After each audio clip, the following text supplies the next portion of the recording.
Well, what do we know for sure?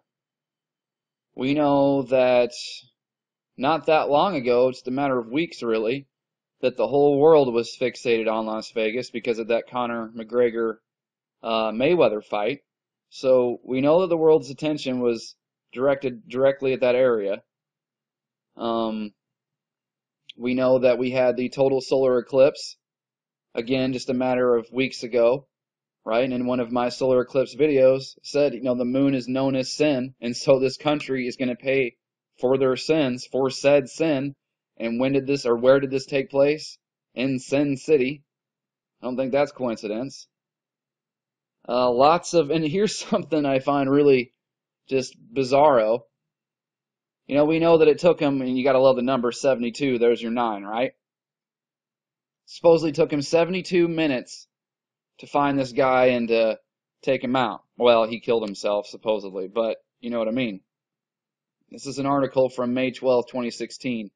Mandalay Bay power outage shocks visitors. Mandalay Bay representatives say security guards were able to quickly lock down the building to assure no patrons or potential heisters were leaving the property with ill-gotten money. So when the power went out last year, they were able to quickly lock down the building. But it took them 72 minutes to find the shooter. Another thing I find very interesting was this was in the Webbot report. At least it seemingly appeared that way. I'll put a link below to that video of old Snippy covering that. I'm going to bring him up later too. But it was in the Webbot. It appeared and appears to have been in the Webbot report from September 6th, I believe. It's very strange, you got to admit. It's very strange that in that Webbot report, it talks about, it brings up JFK's ghost and an assassination. And I think Cliff High said something about October 11th. So this Webbot talks about a second questionable or multiple shooters narrative, an assassination or shooting on October 11th. And 10 days before that, we have a shooting. And it indeed has I've seen authorities themselves down there questioning the single shooter theory. There have been authorities, police themselves saying, I think there was another shooter. So that's very interesting. How about the fact that I can't believe no one's really talking about this. You think a lot of people would be patting themselves on the back. Here's videos going back as far as 9 months ago. Oh, where is it? I think it's here. Yeah, 9 months ago. I know you probably can't see it very well. It's blurry. 9 months ago, talking about how from the solar eclipse into October 1st was this 40-day warning, basically. And then I've also saw videos talking about the Revelation 12 sign, that was a 7-day warning. And wouldn't you know it, this thing happened smack dab on the day that these videos warned about and talked about. Lots of people talked about this 40-day warning. About the video that I did, right? A month ago, Jack Ryan says hurricane in the Gulf, a false flag in the USA, and then the dollar collapse.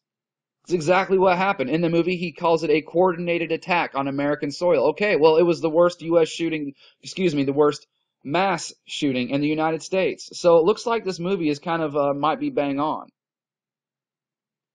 And does no one think this is insane that we have the solar eclipse, and since this solar eclipse, in just a matter of weeks, man, we've had, and I'm just saying what the news is saying, okay? This is what is being reported. I'm not saying this stuff, I'm just saying what's being reported. Mexico had the worst earthquake, the worst damage from an earthquake in decades. Puerto Rico had the worst damage in modern history. Same with Barbuda. Hurricane Harvey was the worst landfall, the worst flooding in Texas history, or it was the one, or something else that broke records. The most rainfall dumped in one place. Now we've had the worst U.S. mass shooting ever. That's a lot of worsts in just a few weeks. And then, of course, there's always seemingly predictive programming. I don't know if you've seen this, but supposedly, and there was a YouTuber that, I think they said they carbon dated the creation of the website, And this is odd enough in itself, that this post was made at 11:59:59 p.m. September 10th, otherwise known as 1 minute before 9/11. And this poster named John posted, "Look, I feel bad for some of you on this website, so I'll let you in on a little secret. If you live in Las Vegas or Henderson, stay inside tomorrow. Don't go anywhere. There are large groups of people. Also, if you see 3 black vans parked next to each other, immediately leave the area. You're welcome." It's called the High Incident Project. They want to make the American public think that places with extremely high security aren't safe. They are trying to create more regulations. You will see laws proposed within the next few years. Put up more metal detectors and other security devices. Media and politicians will be saying places with lots of police need even more police. I can't guarantee anything will happen tomorrow, but Las Vegas is on their minds. Huh? Pretty strange. And I don't know, did anybody get hurt? I don't know. It doesn't matter, because what's going to happen is going to happen now, because they can blame this shooting.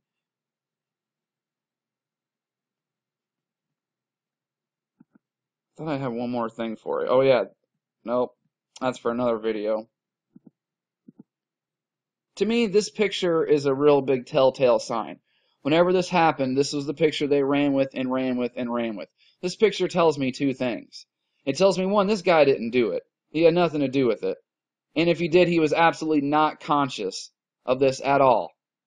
And the other thing is, if you believe what the news and the government's telling you about what happened, then you're doing this. You're asleep. You're dreaming right through this. You're in little la-la dreamland, buying right into this nonsense, if you're listening and believing what's coming out of the TV about what happened in this incident. That's what that picture tells me. And another real telltale sign is, if this stuff happens before these people even have funerals, you have like late night television shows like Jimmy Kimmel or whoever the hell it was coming out and talking and pushing gun control. That's another surefire way. You know what I mean? Hey, they said this guy was on medication. Hear anybody talking about Big Pharma? Nope. Because every one of these shooters, man, doesn't matter. They're always on some sort of crazy medication according to the news. But you ever hear them talk about that? Nope. Sure don't. So I'll leave you with to me, the most telling, and as old Snippy Sneezy 4 tells you here, the smoking gun. I agree. Because same thing happened before 9/11. Same thing happened before the BP oil spill. Someone always seems to know about this stuff and always seems to make a lot of money. So I'll leave you with that. Thanks a lot to everybody for watching, and appreciate your time, and thanks to all the subscribers out there for the amazing support. See you later. The CEO of MGM Resorts, which don't they own Mandalay Bay, right? They tied to that? Sold, which, here's the other thing. You might, and I didn't look yet, but are all the casino and those kind of things down after this event? Like, generally speaking, is that industry now down stock-wise, price-wise of their shares? I didn't look. But I bet MGM is. I bet MGM got hit. As far, nailed with their stock price going down. So this guy, CEO, unloads the tune of $10 million in one transaction, the most recent, September 8th. The day before, $8 million, $8.8 million, and then a couple other ones previous to that, a month and a month before that, 1.8 mil, 1.8 mil, etc. But again, the big whoppers were just really September 7th and September 8th. MGM, the guy sold $18 million in shares. Just a good time to sell, It's a good time to sell, that's all.